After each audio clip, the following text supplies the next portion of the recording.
Canadian Prime Minister says his government will fight US tariffs with retaliatory trade actions of its own, but will wait a week to officially respond. Mark Carney says he'll speak first with provincial premiers and business leaders to discuss a coordinated response after Donald Trump announced plans on Wednesday to impose levies of 25% on imported cars. Carney says nothing is off the table. We won't back down. We will respond forcefully. Nothing is off the table to defend our workers and our country. The old relationship we had with the United States, based on deepening integration of our economies and tight security and military cooperation. For the very latest on this story, let's cross live now to Ottawa, where our correspondent Christopher Guly is standing by. Christopher, no immediate response then from Canada, but what options are open to Mark Carney? What actions might he end up taking next week? Well, the obvious one would be retaliatory tariffs. That's been discussed in the last few days. Doug Ford, the Premier of Ontario, Canada's most populous province, also wants retaliatory tariffs, but Mark Carney's playing it really careful today. He's not showing his cards. He wants to speak to Donald Trump, and that'll happen either tomorrow or the next day. And I think he's drawing from his business background, his banking background. He's going to do this behind closed doors. He's firm, but I think he's sent a few signals out in the last 24 hours. For me, most particularly was yesterday when he referred to the U.S. as Canada's neighbor, no longer Canada's friend.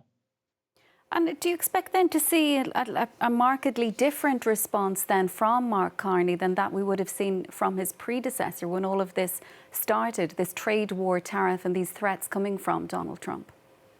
I think that Mark Carney's reflecting the mood in Canada of this fatigue, this back and forth. It's almost daily. Mark Carney's been Prime Minister for 9 days. Donald Trump's been president for just a little over 2 months. And the country, Canada, is exhausted by this back and forth cross-border tariff threat. I think that Mark Carney's shutting this down. He's going to do this behind closed doors. He's not going to negotiate in public. But I think he's also made it very clear that he's looking across the Atlantic. He went to France and the UK within 24 hours of winning the Liberal leadership and becoming the Prime Minister designate.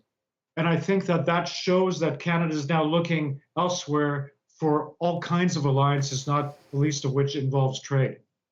Yeah, because we don't know at this stage whether these particular tariffs are going to be stacked on top of the 25% levies that are being imposed separately on all goods coming from Canada. So how are businesses there even able to prepare for what might be ahead? How are producers reacting to all of this? I think the timeline is next week, April 2nd, could be April 3rd, when Trump announces his tariffs. His next round of tariffs.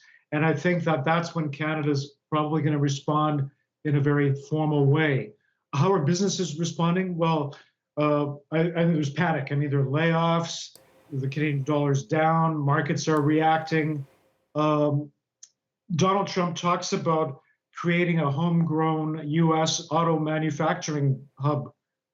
Mark Carney said the same thing yesterday. He invested over $1 billion to focus on Canadian-made automobile manufacturing. The thing is, for both countries, is that for decades now, that manufacturing has been cross-border. A little bit of part of a vehicle is made on one side of the border, crosses over to the other side of the border, and back and forth, and you get the fully assembled vehicle. So now there's going to be a reconstruction of that manufacturing capability effectively on both sides of the border. At the bottom line is that tariffs, as we've been talking about for weeks now, are going to hurt both sides, Canada and the U.S. American workers are going to be out of jobs as they are in Canada. Christopher, thanks so much for all of that. That is our correspondent, France 24's Christopher Guly, joining us there from Ottawa. Well, it comes as the